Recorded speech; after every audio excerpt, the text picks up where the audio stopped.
Hola a todos, es un placer que nos acompañen en nuestro primer webinar de Project Management for Non-Project Managers. El día de hoy revisaremos conceptos clave en gestión de proyectos que debes conocer no solamente para hablar el idioma, sino también para formular tus proyectos de acuerdo a ciertas metodologías. Además, platicaremos 7 lecciones aprendidas en proyectos que debes conocer para no cometer los mismos errores y cuando se te presenten estas situaciones saber cómo reaccionar y tener herramientas para evadir estos riesgos. Antes de entrar en el tema, me gustaría compartirte la relevancia de la profesión a través de 3 datos clave. De acuerdo a un estudio en más de 11 países comisionado por el PMI, que es la organización de referencia en gestión de proyectos más grande a nivel mundial, existe una brecha importante y preocupante entre la demanda y la oferta de profesionales en gestión de proyectos. Cada vez necesitamos más líderes, cada vez necesitamos más especialistas en dirección de proyectos. Se estima que para 2027 esta demanda alcance los 88 millones de profesionales en diferentes roles de Project Management. Tan solo en México, la posición de Project Manager es la quinta con mayor expectativa de crecimiento de 2020 a 2025. Y en LinkedIn es la sexta más demandada de febrero a marzo de este año. Es sin duda un cambio gigantesco en nuestras carreras y en nuestro día a día, porque hoy más que nunca estamos inmersos en la realización de proyectos y en la materialización de sus resultados. Es un hecho que nuestro entorno se está transformando y se transforma constantemente. El cambio que ha generado la pandemia no solo ha sido en nuestras carreras profesionales el lugar de trabajo, sino también la demanda de nuevas habilidades y nuevas responsabilidades en nuestras posiciones actuales. Cada vez más organizaciones aceptan y promueven el empoderamiento de las áreas y equipos funcionales. Hoy en día estos roles y cada uno de nosotros hemos dejado de estar enfocados 100% a la operación, exclusivamente a la operación, para también enfocarnos en la materialización de proyectos. Es aquí la importancia de identificar y desarrollar el talento de las organizaciones en las mejores prácticas de gestión de proyectos que les permitan alcanzar sus resultados. Este webinar está dividido en 2 secciones. En la primera sección veremos qué es un Project Manager, qué es un proyecto, qué es un ciclo de vida, una metodología y qué es Scrum. Y en la segunda etapa vamos a revisar estas 7 lecciones en proyectos. La importancia del análisis y por qué no te lo puedes saltar. La importancia y herramientas para evitar el perfeccionismo en tu proyecto, que no te lo deja avanzar y que no permite una entrega en tiempo y dentro del presupuesto. La importancia de comunicar y el impacto que tiene en tu proyecto. La importancia de gestionar a tus stakeholders y vamos a hablar quiénes son esos stakeholders con un caso práctico. También cómo puedes hacer sesiones efectivas o daily scrums y estas herramientas fabulosas que son las retrospectivas y el contrato social. Ahora bien, ¿qué es un Project Manager? Un Project Manager o un gerente de proyectos es un agente de cambio en cualquier organización. Su objetivo es materializar los beneficios de los proyectos a través de un conjunto definido de pasos. Su responsabilidad abarca desde la concepción del proyecto hasta su finalización y evaluación de resultados. La guía de fundamentos para la dirección de proyectos, el PMBOK, desarrollado por el PMI y está disponible, sí tiene un costo, pero vale muchísimo la pena. Yo se lo recomiendo muchísimo. También incluso hay algunas lecturas de ciertos procesos, áreas que habla este libro, que te pueden ayudar a implementar y gestionar mejor tus proyectos. Este libro, muy al inicio, hace una analogía entre el project manager y el director de orquesta.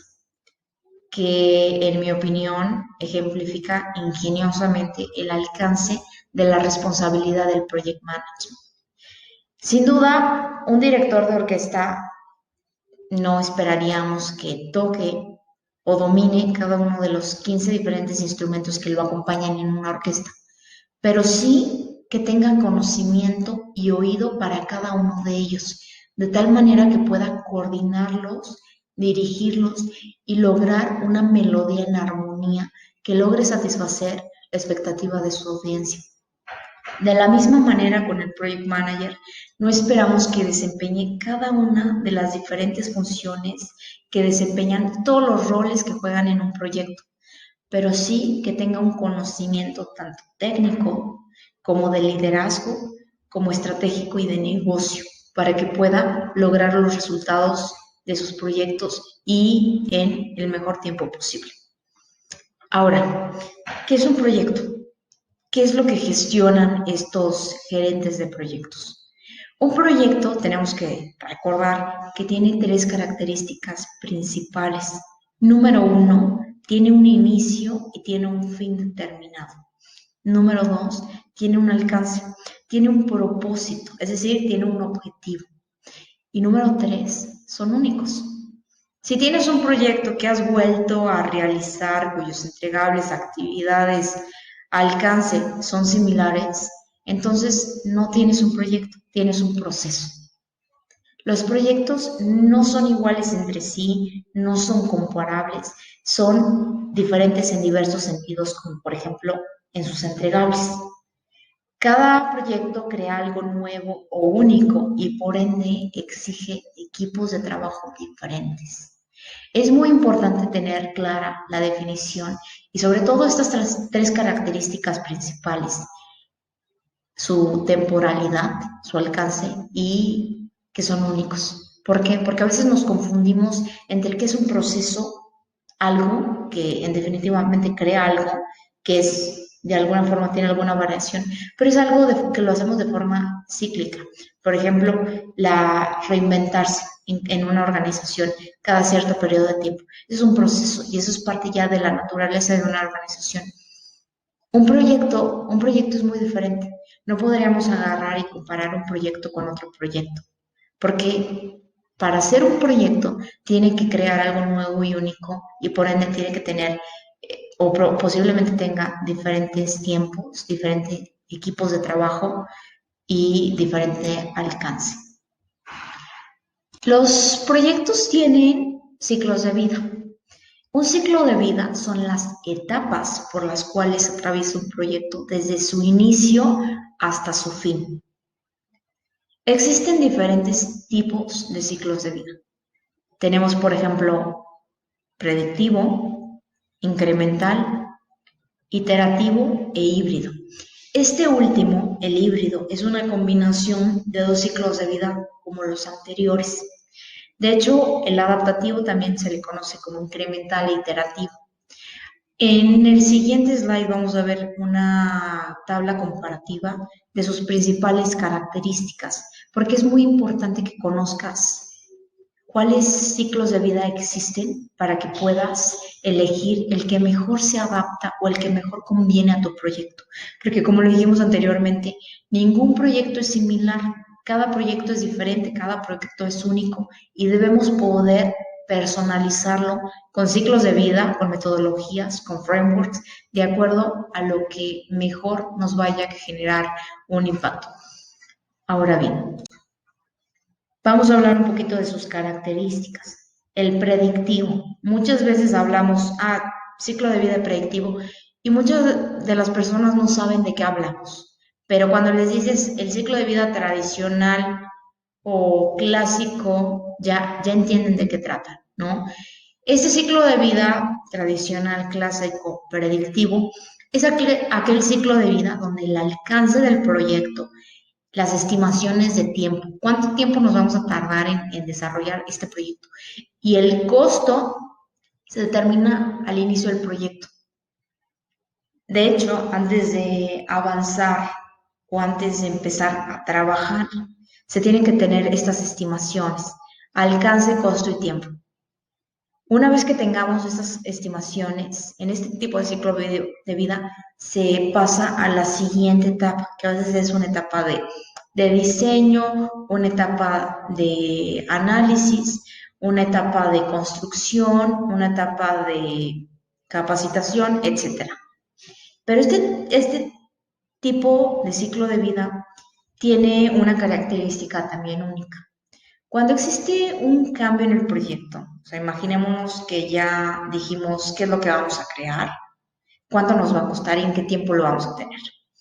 Y en el transcurso nos damos cuenta que es necesario cambiar algo, que es necesario adecuar algo o algo que ya planificamos no es necesario o necesita un ajuste o lo podemos dejar fuera del proyecto y no va a pasar nada. Este cambio, ya sea en el alcance o tal vez decidimos que necesitamos que el proyecto salga antes de tiempo o que salga debajo del presupuesto. Este tipo de cambios en estas variables conlleva un proceso de revisión y de aprobación porque un cambio en estas variables impacta en el resto de las variables y tenemos de nuevo que volver a planificar y evaluar estos cambios y en cuánto tiempo vamos a terminar, en qué costo y cuál es lo que vamos a entregar. Este tipo de ciclo de vida es muy común y utilizado en proyectos de construcción. A diferencia de este tipo de ciclo de vida, el iterativo tiene una definición del alcance al inicio, pero las estimaciones de costo y tiempo no se terminan de definir hasta que se avanza con el proyecto y se conocen y se refinan sus entregables.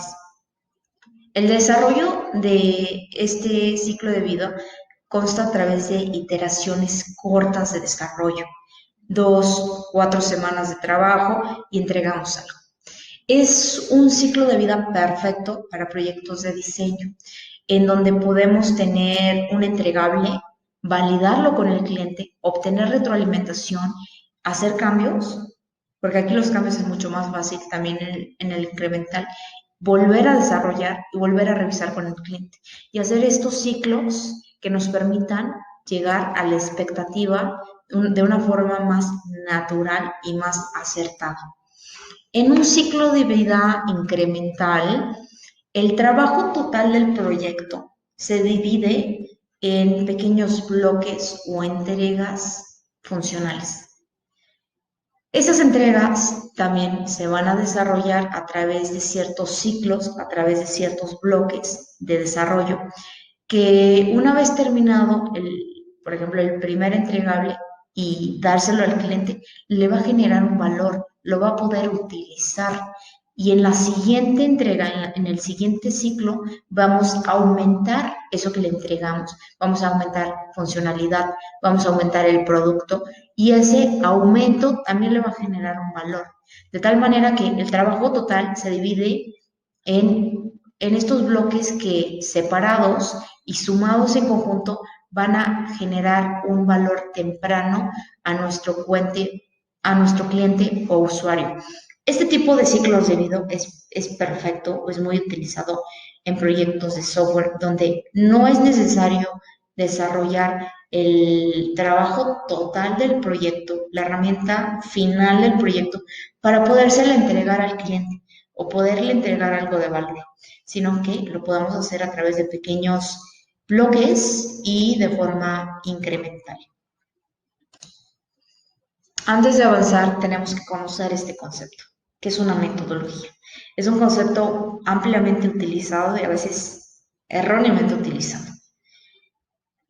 La metodología la vamos a definir de forma simple como un conjunto de procedimientos o métodos para lograr un resultado determinado.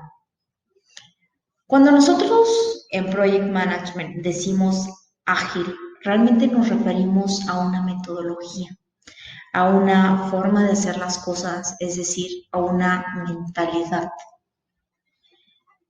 La diferencia entre una metodología ágil y una metodología tradicional son los ciclos cortos de desarrollo que mencionábamos, por ejemplo, en los ciclos anteriores, y las entregas parciales y o incrementales.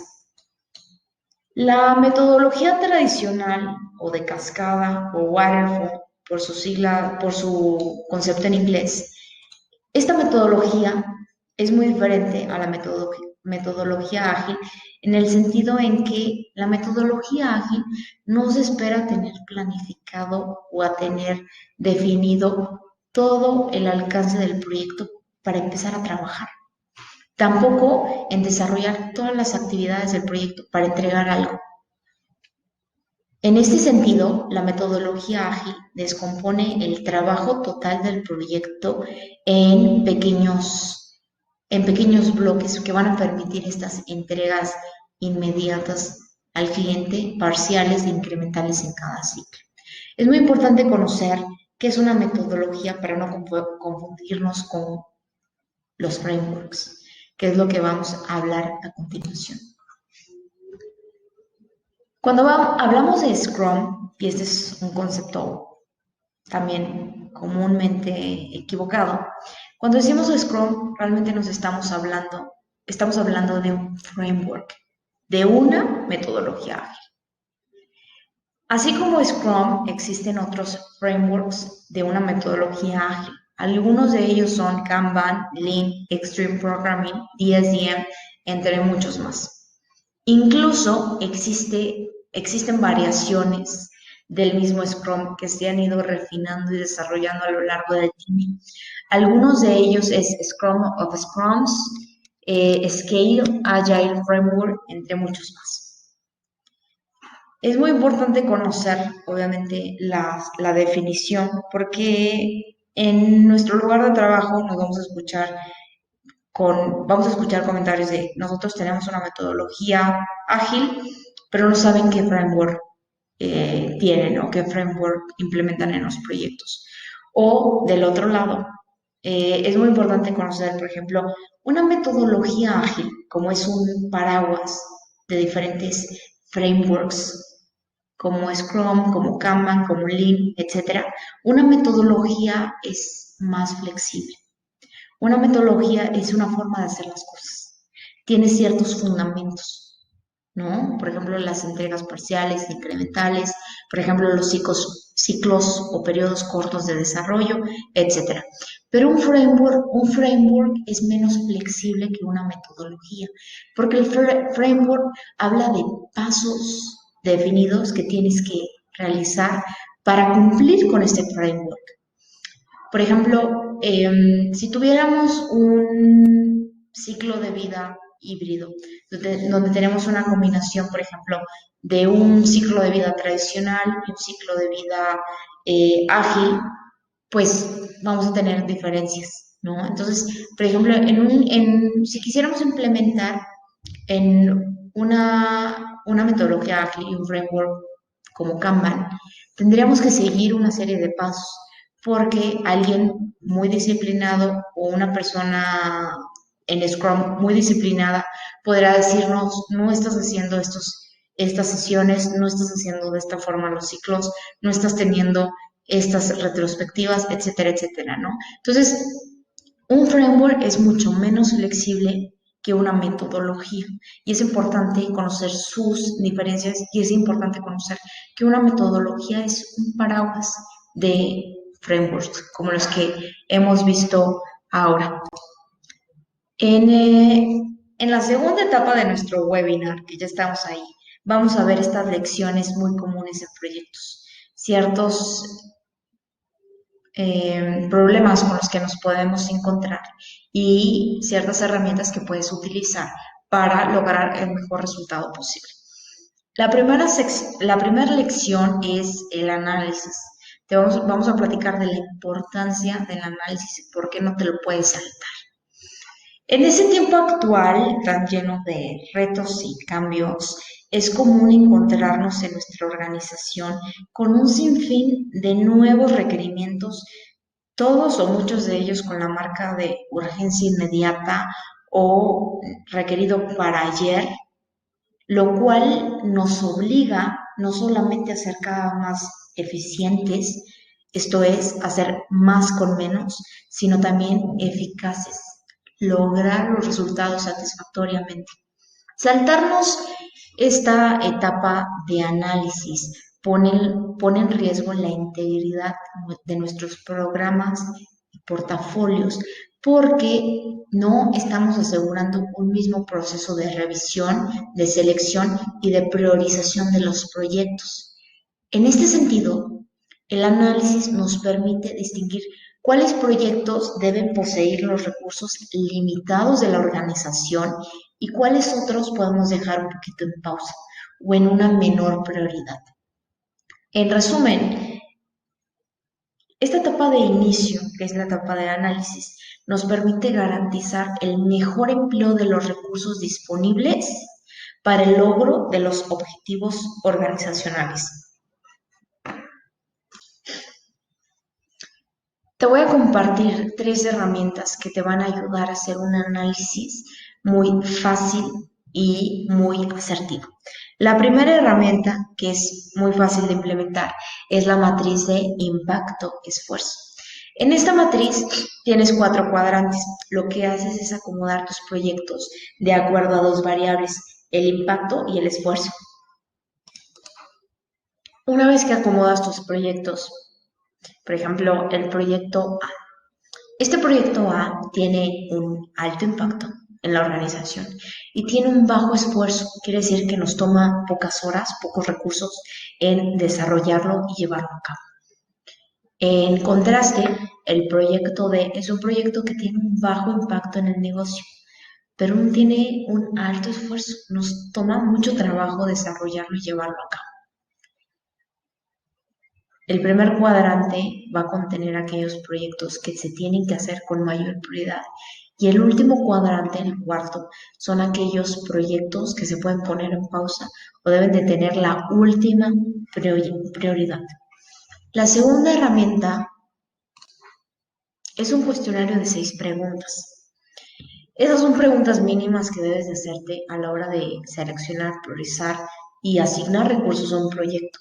Las preguntas número 1 que debes de resolver son las siguientes. ¿Cuál es el problema o necesidad que vamos a resolver con este proyecto? Número 2, ¿en qué medida el proyecto resuelve este problema o necesidad? Número 3, ¿qué implicaciones tendríamos de no llevar a cabo el proyecto? Número 4, ¿el retorno sobre la inversión justifica el tiempo, el costo y los riesgos del proyecto? Número 5, ¿llevar a cabo el proyecto es un buen empleo de nuestros recursos disponibles o existe otro proyecto que debe tener esos recursos porque tiene un mayor impacto? Y por último, número 6, ¿qué prioridad debe tener este proyecto de acuerdo a los objetivos o iniciativas que tenemos como empresa? La tercera herramienta es el Project Charter. Este documento, además de brindar autoridad al project manager y al equipo de trabajo y dar seriedad al proyecto, brinda grandes beneficios.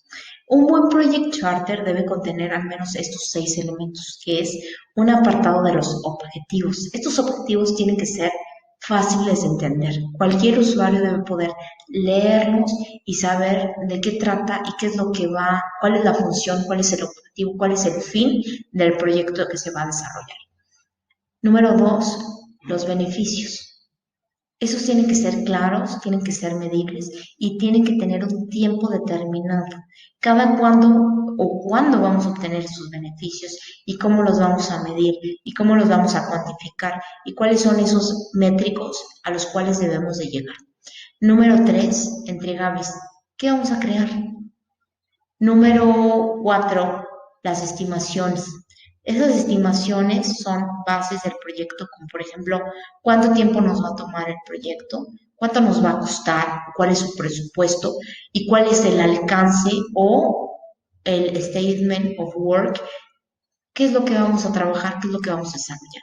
Número 5, los responsables, puede ser el equipo de trabajo, los stakeholders y un apartado de firmas. Aquí es donde tienen que firmar sobre todo los sponsors y los responsables del proyecto. Y bueno, no está aquí, pero por supuesto tiene que tener el nombre del proyecto. Tenemos que bautizarlo en este documento de Project Charter. Vamos a pasar a la segunda lección, que es el perfeccionismo. El perfeccionismo tiene impactos negativos, siempre, siempre negativos en tu proyecto, porque no existe. Una ventaja como non-project manager o un líder muy alejado de la oficina de gestión de proyecto es tu conocimiento del negocio. En muchas ocasiones, el project manager o el equipo del proyecto son nuevos en la organización o conocen solo una parte de todos los procesos. Es decir, no conocen los procesos al mismo nivel de alguien que los supera. Este es un reto común en las organizaciones, ya que el resultado del proyecto va a depender en gran medida del éxito que tenga el project manager y el equipo de trabajo de entender la problemática que van a intentar resolver con el proyecto. En resumen, cuando vayas a definir un alcance, el alcance de tu proyecto, tienes que apalancar el conocimiento que tienes del negocio. Tienes que también tomar en cuenta la visión de la organización y los verdaderos puntos de dolor que hay en estas áreas o en la organización en general. Y tienes que poder definir un alcance claro, un alcance realista, alcanzable y que tome en cuenta todos estos puntos anteriores. Es sumamente importante reconocer y recordar todo el tiempo y también promover con el resto de los interesados que no existe una solución perfecta. No existe, por ejemplo, un aplicativo sin errores. Y eso es algo que vemos muy común y cuando vemos personas que nos piden que entreguemos aplicaciones, sistemas que no tengan el mínimo error, pues realmente son personas que no tienen conocimiento que ni en sistemas ni en otras áreas existe la perfección. La perfección es una ilusión y se deforma de persona a persona. Siempre van a haber personas y que tengan ideas o nuevas ideas constantemente de lo que debe ser o hacer tu proyecto. Lo importante que tienes que recordar y entender es que nunca vas a complacer a todos. Lo que sí puedes hacer es cumplir los objetivos y el alcance que fue acordado por la mayoría. Esto es lo que mayor beneficios va a generar en la mayoría de las personas. A continuación te vamos a compartir un par de herramientas o estrategias que puedes implementar para disminuir el perfeccionismo. El primero es un documento que se llama solicitud de cambio. Este documento es un documento que lo tienes que tener disponible para que las personas que tienen nuevas ideas o un cambio o un nuevo requerimiento en tu proyecto lo llenen y de cierta forma cuando lo llenen hagan conciencia de las implicaciones que van a tener en el tiempo y el costo del proyecto. Esta solicitud de cambio tiene que contener al menos lo siguiente: el nombre del solicitante, la descripción del cambio, qué es lo que quieren cambiar, o cuál es su nuevo requerimiento, cuál es su mejora, el motivo, por qué hace sentido hacer esto. Número 4, y este también tú lo puedes llenar, ¿cuál es el impacto que va a tener en el proyecto? ¿Se va a alargar el tiempo de desarrollo? ¿Se va a incrementar el costo del proyecto? ¿Se va a desviar el alcance? ¿Se va a corromper? Y el siguiente, una descripción de la solución. ¿Qué es lo que vamos a hacer para resolver esta necesidad, mejora, cambio de nuestro usuario o cliente? Y por supuesto, un apartado de aprobaciones. El siguiente se llama log de cambios. Este lo puedes utilizar en conjunto con el anterior. Este log de cambios te va a permitir tener visibilidad de los cambios que has tenido en tus proyectos y los impactos que han tenido e incluso saber quién es el que más te solicita cambios, cuál es el cambio que más impacto ha generado llevar una bitácora de aprobaciones y de fechas. En resumen, este log de cambios tiene que tener un identificador único porque vas a estar gestionando varios cambios. Tiene que tener la descripción del cambio, tiene que ser claro, tenemos que acordarnos cuando lo leamos, tenemos que saber de qué se trató el cambio. No, no se vale poner solo una fila de algo que nadie lo va a entender o solamente alguien que tuvo contexto. Tiene que tener un montón de fechas, una fecha de cuándo te lo solicitaron, una fecha de cuándo se aprobó, una fecha de su inicio y una fecha de su fin, al menos. Tiene que tener un estatus. ¿Qué estatus está ese cambio? ¿Se canceló? ¿Se aprobó? ¿Se realizó? ¿Está en progreso? ¿Está en espera? Y, por supuesto, la prioridad. ¿Qué prioridad ha tenido esos cambios? Llegan a haber proyectos donde existe un sinfín de cambios y no podemos, obviamente porque hay recursos limitados, hacerlos todos al mismo tiempo. Por eso es importante tener una prioridad, al menos de estos valores alto, medio, bajo. O también puedes utilizar números, pero tiene que ser una prioridad que de acuerdo al tamaño de tus cambios te funcione para saber qué es lo primero a realizar y qué es lo que sigue. Y obviamente un apartado del impacto. ¿Qué impacto han tenido cada uno de estos cambios en tu proyecto? Y puede ser en esas tres variables, ¿no? Puede ser en el alcance, en el tiempo o en el costo. Vamos a pasar con la siguiente lección aprendida. La importancia de comunicar y por qué tienes que destinar tiempo a comunicar. Entre el 75 y 90% del tiempo de un project manager en un proyecto es comunicar. Es muchísimo tiempo, pero la verdad, es gran parte de lo que hace un project manager. Comunicar todo el tiempo. Si eres un líder de proyecto, estás pensando o quieres ser un project manager o un director de proyectos o un gerente de proyectos o un gerente de portafolio, etcétera, y no te gusta comunicar, es lo que menos te gusta, es lo que menos te agrada hacer, entonces vas a tener un problema y un gran reto. Tienes que siempre estar dispuesto a comunicar y tienes que tener presente esta estadística. Hasta el 90% del tiempo de un project manager es comunicar. Una vez vi una imagen bastante divertida que project management es como salir con alguien. De alguna forma u otra tienes que estarles contestando, tienes que estar tienes que estar con ellos, tienes que estar comunicándote, tienes que estar ganándotelos y de alguna forma pues sí es salir con alguien. Entonces, si eres un líder o quieres involucrarte en la dirección de proyectos, tienes que tener una apertura a comunicar. Existe también una relación directa entre el logro de los objetivos de tu proyecto y la comunicación desarrollada en tu proyecto. Una comunicación deficiente inhibe la transmisión de conocimiento entre los equipos de trabajo. Inhibe también la colaboración. Si los miembros de trabajo, si los miembros del equipo no tienen claridad de lo que se espera de ellos en cada actividad, el trabajo que desempeñen y en última instancia, el resultado final va a estar muy alejado de lo esperado. Como líder, debes conocer la importancia de comunicar y el impacto que va a tener en tu proyecto. En este sentido, estar dispuesto a comunicar todo el tiempo, no solo para lograr tu proyecto, y tampoco solo para reportar avances, sino también para lograr un involucramiento con tus stakeholders. Y en la siguiente lección vamos a conocer quiénes somos.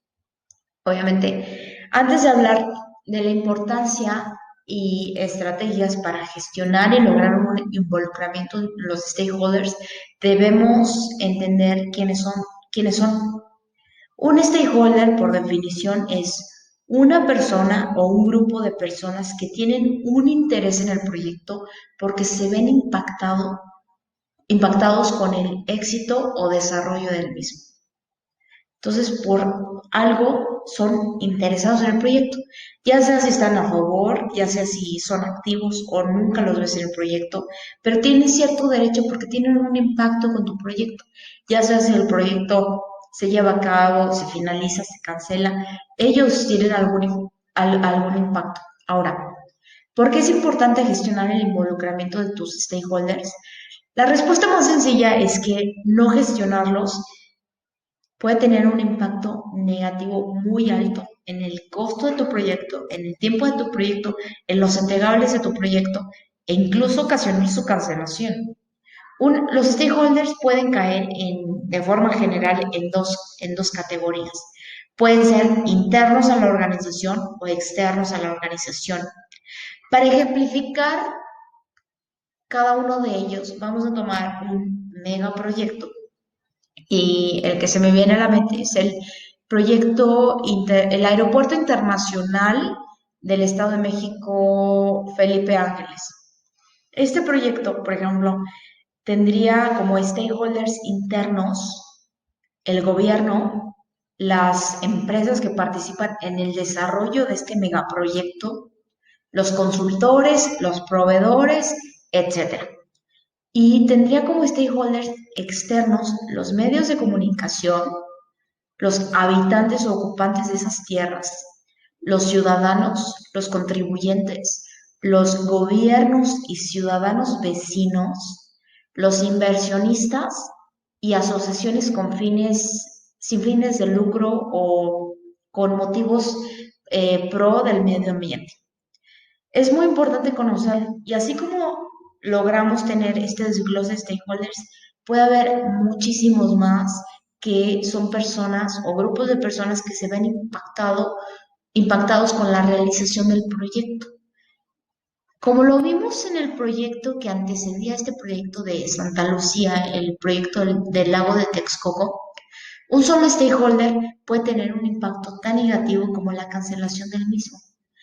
Hace un par de días vi una noticia de una ciudadana que presentó un juicio de amparo contra el proyecto del aeropuerto de Santa Lucía por motivos ambientales, pero este tipo de acciones de un stakeholder, que obviamente es un stakeholder que no está dentro de la organización que lleva a cabo este proyecto, no está, por ejemplo, toda la vida del proyecto activa, pero tiene un derecho, como le dijimos al inicio, y tiene un impacto por su derecho en el proyecto. Y es muy importante saber quiénes son tus stakeholders, qué impactos pueden tener, por ejemplo, no nada más los ciudadanos, sino también los medios de comunicación. ¿Por qué? Porque a la hora de formular, de identificar y de formular respuestas para los riesgos, tenemos que ser capaces de medir los impactos y el tipo de respuestas que tenemos que dar. Obviamente este es un megaproyecto y un proyecto más aterrizado a una organización, pues tendría como stakeholders internos pues al usuario, al equipo de trabajo, al sponsor. Como externos pueden ser nuestros propios proveedores, algunas otras agencias, algunos otros consultores. Y es muy importante saber a quiénes debemos involucrar y de qué forma podemos involucrarlos. Bueno, ahora, número uno, el primer paso para poder gestionar a nuestros stakeholders es identificarlos. Y una vez identificarlos, podemos planear una estrategia de acuerdo al poder que tienen dentro de la organización, al interés que tienen y a la actitud que mantienen sobre el proyecto. Te voy a compartir 4 de los stakeholders o los tipos de stakeholders más comunes en los proyectos que hemos visto en la mayoría de las organizaciones. Entonces te invito a que cuando escuches la definición de estos stakeholders, pienses en algún proyecto donde estuvieron involucradas varias personas y empieces a relacionar esos stakeholders con algunas personas que convivieron en tus proyectos y verás que te vas a encontrar a la mayoría. El primero de ellos es el gigante dormido. Ese gigante dormido tiene un alto poder en la organización, normalmente tiene un puesto gerencial, directivo, es parte de la C-suite, algo similar. Tiene una actitud positiva en el proyecto, pero tiene un muy bajo interés. Este tipo de stakeholder nos puede ayudar muchísimo con su visión de la organización y es muy importante tenerlo involucrado para que nos dé retroalimentación, pero sobre todo para activar su interés, que su interés aumente y que tenga una participación activa y nos ayude no nada más a que se logre el proyecto, sino incluso a impulsarlo con su poder en la organización. El segundo stakeholder es un stakeholder que le llamamos el stakeholder saboteador. Este stakeholder tiene un gran interés en el proyecto, tiene un alto poder en la organización, pero mantiene una actitud negativa. Las razones de por qué un stakeholder se convierte en saboteador son muchísimas. Algunas de las que hemos visto es porque a veces este tipo de stakeholders querían ser los líderes del proyecto, querían tener una participación más activa, querían que el proyecto tomara otro giro, querían que se hiciera de otra forma, tuviera un alcance diferente, tuviera un costo diferente, un presupuesto diferente. Existen muchas variables por las cuales un stakeholder se puede volver un saboteador. En resumen, a este tipo de stakeholder tenemos una, que mantenerlo satisfecho; dos, no darle ningún motivo ni recursos para que pueda sabotear nuestro proyecto o generar problemas; y sobre todo mantenerlo vigilado. Luego tenemos el tercer stakeholder. Este stakeholder le llamamos el irritable. Tiene un bajo poder en la organización, pero tiene un alto poder, alto interés en el proyecto. O sea, sí le impacta este proyecto y tiene una actitud negativa. Este tipo de stakeholder genera fricción en el equipo si no lo sabemos llevar.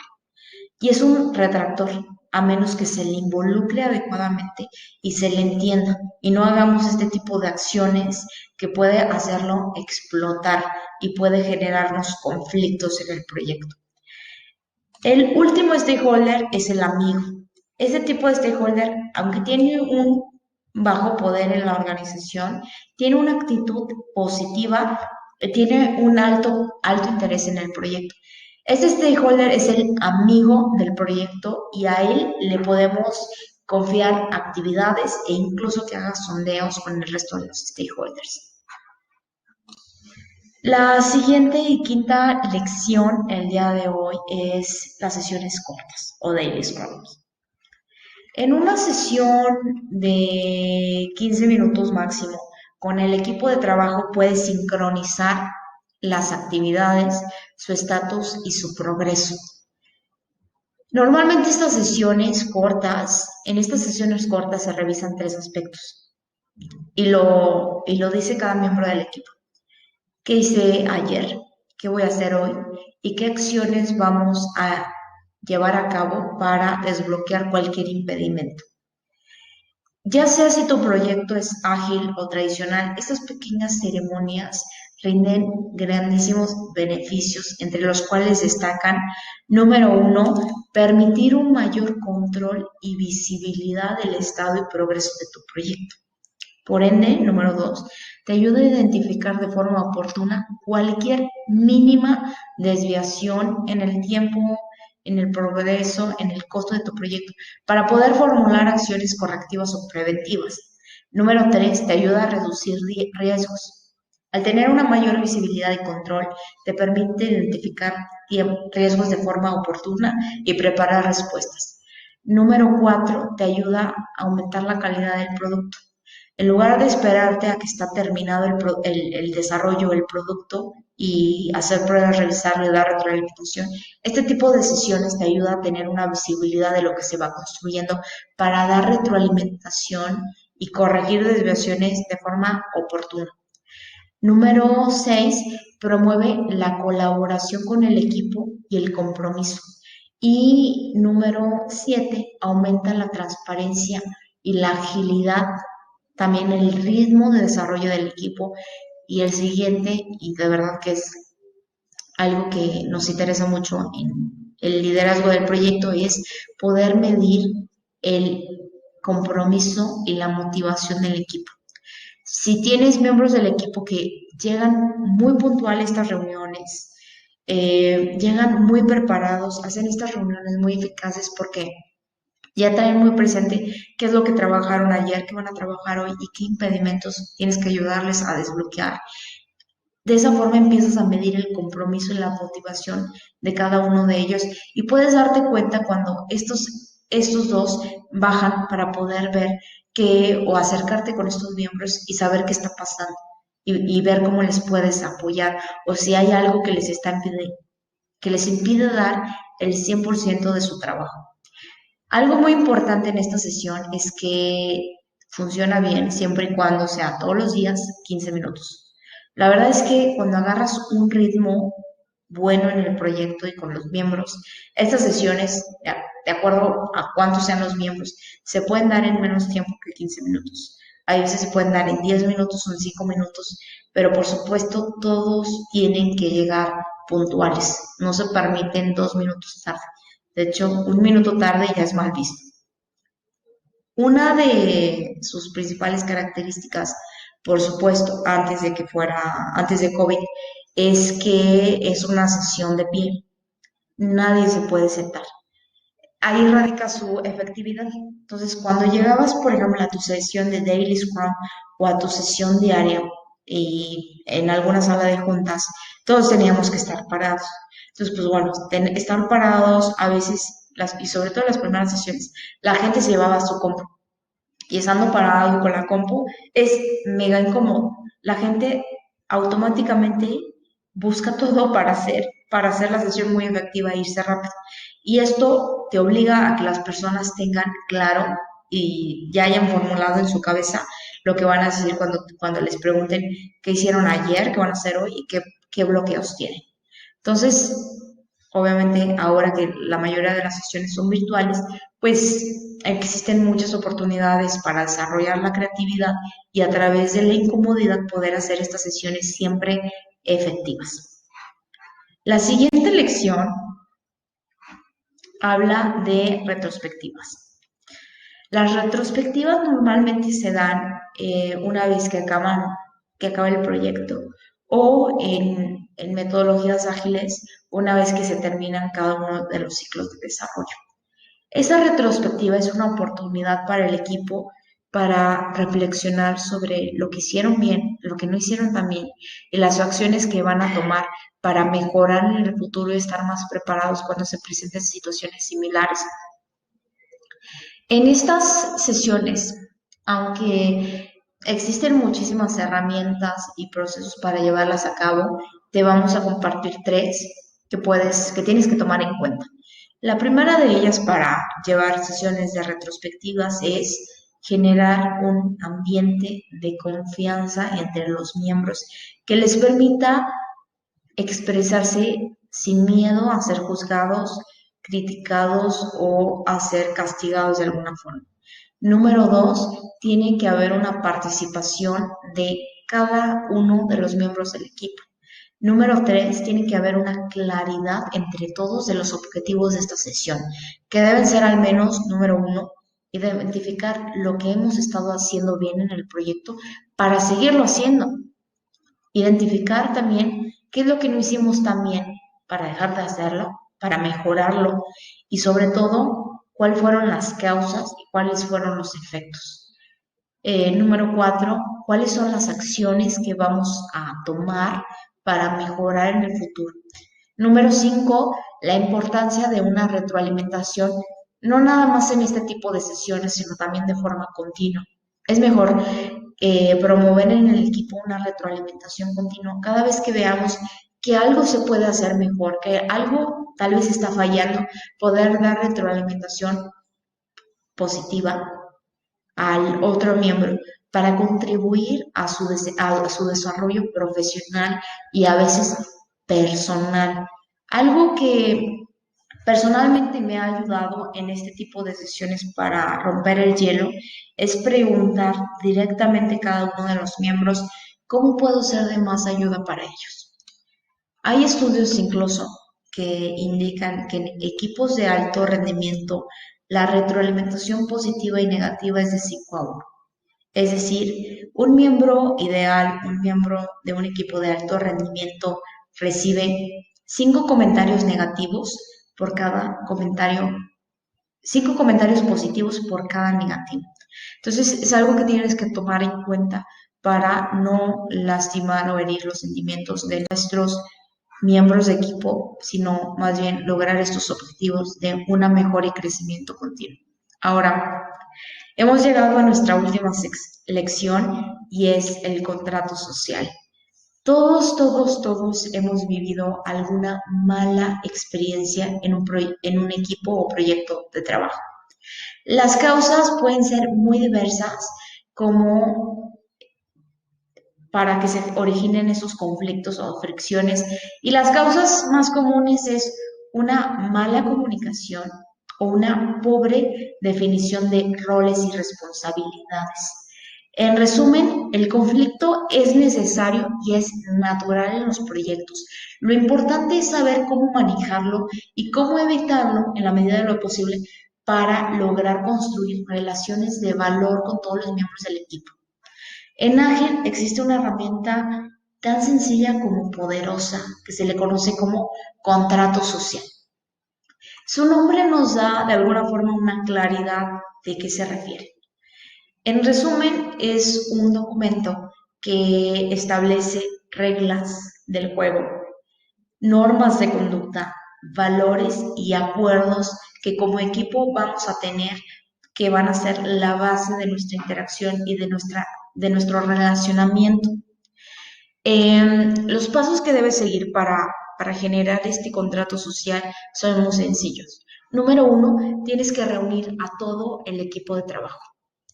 Una vez que los tengas a todos reunidos y con este ambiente de confianza y de libre expresión, tienen que acordar cuáles son las reglas del juego, qué está bien y qué está mal, qué se vale y qué no, y cuáles son las normas de conducta, cuáles son los valores que van a regir como parte de su equipo y cuáles son los acuerdos a los cuales van a llegar, que todos debemos de respetar. Una vez que acuerdan cuáles son estas características, se tiene que poner por escrito, ya sea si lo escriben o lo imprimen, y todos, pero absolutamente todos los miembros del equipo tienen que firmar este documento como una seña de adherencia, como una seña de respeto y como un compromiso a cumplirlo con mucho esmero. Después de aprobarlas, pues bueno, y firmarlas, viene esta etapa donde tenemos que designar a alguien que de forma periódica, puede ser cada mes, cada cierto tiempo en el proyecto, tiene que revisar la adherencia y tiene que reforzar cada uno de estas reglas, normas, valores y acuerdos del contrato social. Pero es muy importante, y creo que esto es lo más importante de todo, de dejar muy claro y persuadir en el equipo que un contrato social es de uno y de todos. Estas reglas de juego, estas normas, estos valores, estos acuerdos, tenemos que vivirlos todos los días y tenemos que promover con el ejemplo. Si vemos, por ejemplo, que en algún miembro de nuestro equipo se está violando alguna norma, se está violando algún valor, hay que siempre invitarlo a respetar nuestro contrato social, porque el objetivo del contrato social es crear relaciones de valor con el equipo de trabajo y lograr los objetivos del proyecto. Tener una relación en armonía que nos favorezca la obtención de los beneficios. A continuación te vamos a mostrar un contrato social que es uno básico, es el base que nosotros utilizamos en el proyecto, que prácticamente nos habla de las reglas del juego. ¿Va? En general tenemos 8 reglas de juego. La primera es siempre pedir ayuda. Obviamente, cuando pides ayuda, también si alguien te pide ayuda, tenemos que ayudar. La número 2 es que como equipo siempre vamos a preferir las conversaciones cara a cara en lugar de un chat, en lugar de un correo, en lugar de un mensaje. Ya sea a través de una videollamada, una llamada telefónica o bueno, si nos encontramos de vez en cuando, ¿no? Siempre vamos a preferir este tipo de conversaciones cara a cara que agilizan la comunicación, pero sobre todo nos evitan cualquier malentendido. Número 3, no hay preguntas tontas. Nadie nunca va a juzgar cualquier pregunta. No hay pregunta que no es válida. Todo es bienvenida y siempre vamos a tener una apertura a escuchar este tipo de nuevas preguntas o preguntas comunes. Número 4 es que, por ejemplo, nuestro daily Scrum o daily stand-up empieza siempre a las 9:30. Y siempre a las 9:30, no empieza a 9:31 ni 9:32. A esa hora hay que llegar y hay que llegar todos preparados. Número 5, no traer trabajo a la sesión. Esto es, bueno, la mayoría nos ha tocado, llegamos a una sesión y siempre hay un miembro del equipo que está en su computadora, tecleando, mandando un correo, haciendo algo, enviando algo, permíteme, te voy a enviar algo, me tardo un minuto y es algo que personalmente molesta muchísimo porque la mayoría del equipo lo que buscamos como líderes es que todos vengan y con este entusiasmo y con este ánimo de ser efectivos y todos pongamos el 100% de nuestra atención para poder lograr la sesión en un tiempo óptimo. Y cuando tenemos una persona que llevó tarea a la sesión, ¿no? Llevó un correo que está a punto de enviar y se está llevando a cabo la sesión y alguien pregunta algo, le pregunta en directo y esta persona dice, ¿cómo? Perdón, ¿me puedes volver a repetir? Volver a repetir, ya hicimos, para empezar ya hicimos inefectiva la sesión, ¿no? Entonces, de alguna forma ya tuvimos un error como líder. Número 2, volver a repetir es de alguna forma pues un insulto para el resto de los asistentes. ¿Por qué? Porque les estamos quitando ya tiempo que ellos ya destinaron al 100% y que ciertas personas no. Entonces, esta es una de las cosas que personalmente me apasionan mucho y siempre hay que buscar como líderes que no podamos llevar tarea a nuestras sesiones. Tenemos que si estamos ahí, tenemos que dar el 100. El siguiente es pues llegar a tiempo a las sesiones o pagar una ronda de cafés o pagar una ronda de galletas o de brownies, lo que más les gusta al equipo, pero que también no sea demasiado ostentoso. La penúltima, la cero tolerancia al bullying. Nosotros no permitimos el bullying. Como líder, no puedes participar en alguna plática donde se esté criticando o se esté teniendo un tipo de este comportamientos. ¿Por qué? Porque como líder promovemos con el ejemplo. Es una de las principales cosas que debemos hacer. Y la última, y quizá la más importante, escuchar y de veras escuchar e intentar comprender, entender otros puntos de vista. A todos nos ha pasado que por querer ganar en la sesión, estamos escuchando lo que nos está diciendo la otra persona y automáticamente nuestro cerebro ya está formulando qué es lo que le vamos a contestar para convencer. Y eso es un error porque nos quita la posibilidad de entender otros puntos de vista. Lo que tenemos que hacer es, de verdad, quitarnos este mal hábito y escuchar lo que nos está diciendo la otra persona, sobre todo cuando somos líderes de proyecto, porque nuestro deber es entender el problema, entender la necesidad y de alguna forma u otro desarrollar la empatía y tratar de ponernos en los zapatos del otro. Y al escucharlo, tratar de comprender otros puntos de vista. Y de esa forma vamos a poder llegar a proyectos y soluciones de valor para nuestros usuarios o clientes. Esta es nuestra última lección el día de hoy. Por favor, implemente este contrato social que es súper fácil de implementar. Como recomendación, empieza con pocas reglas o normas de conducta, con pocos valores, ciertos conceptos que el equipo pueda recordar, pueda vivir y pueda medir. Y por favor, compárteme cuáles reglas del juego, cuáles normas de conducta, cuáles valores, cuáles acuerdos son los que más impacto trajeron positivo a tu proyecto. Ya tenemos el siguiente webinar disponible, les invito a que también se inscriban. En el siguiente webinar vamos a ver una continuación de este y vamos a empezar a hacer un plan de trabajo de verdad bien hecho que te ayude a tomar decisiones, que te dé visibilidad en tiempo real de cualquier desviación mínima en tiempo, costo, alcance, que te permita formular acciones. Entonces, y además otros conceptos clave que no alcanzamos a ver el día de hoy. Les invito a que se inscriban, nos sigan en redes sociales, vean nuestra página, lo que hacemos y por favor que nos dejen comentarios y una calificación de este webinar, porque también nos queremos seguir preparando y queremos seguir brindando valor con este tipo de mini cursos. Muchísimo gusto, fue un placer estar con ustedes el día de hoy. Nos vemos en el próximo webinar.